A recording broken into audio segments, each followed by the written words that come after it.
There's a big problem going on right now, and everyone is converting from these two-handle valve systems to this new modern single-handled system.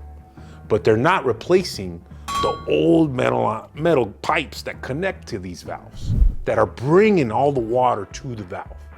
The old two-handled shower valve systems that have these type of handles, they have much larger openings that the water travels through, versus these modern mixing valve systems with these tiny little openings. They're requiring the two-handled shower valve systems be replaced with this single-handled modern valve system because of safety.